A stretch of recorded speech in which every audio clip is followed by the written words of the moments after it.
10 കിലോയിലധികം കഞ്ചാവ് ശേഖരവുമായാണ് ഡാൻസർ സംഘം അരുണിനെ പിടികൂടിയത്. ഇരുചക്രവാഹനത്തിൽ ആന്ധ്രാപ്രദേശിൽ നിന്ന് 2 വലിയ ട്രാവൽ ബാഗുകളിൽ കഞ്ചാവ് ശേഖരവുമായി തിരുവനന്തപുരത്തേക്ക് വരികയായിരുന്നു പ്രതി. കല്ലമ്പലം തട്ടുപാലത്തിന് സമീപത്ത് വച്ചാണ് ഡാൻസർ സംഘം ഇയാളെ പിടികൂടുന്നത്. ദിവസങ്ങളായി ഇയാൾ ഡാൻസർ സംഘത്തിന്റെ നിരീക്ഷണത്തിലായിരുന്നു. പ്രതിയുടെ വാഹനത്തെ പിന്തുടർന്നെത്തിയ സംഘം കല്ലമ്പലം തട്ടുപാലത്തിന് സമീപത്ത് വെച്ച് അതിസാഹസികമായാണ് പ്രതിയെ പിടികൂടിയത്.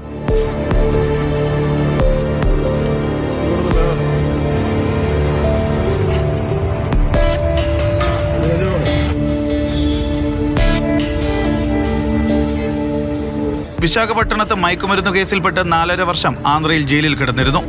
ഇതിനു പിന്നാലെ ബാലരാമപുരത്ത് 10 കിലോയിലധികം കഞ്ചാവ് കടത്താൻ ശ്രമിച്ച കേസിൽ 60 ദിവസവും ജയിലിൽ കിടന്നു.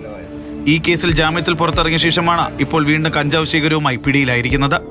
ഓപ്പറേഷൻ ഡി ഹണ്ടിന്റെ ഭാഗമായി നടത്തിവരുന്ന കർശന പരിശോധനയിലാണ് റൂറൽ ജില്ലാ പോലീസ് മേധാവി സുദർശൻ IPSന്റെ നേതൃത്വത്തിലുള്ള സംഘം ഇയാളെ പിടികൂടിയത്.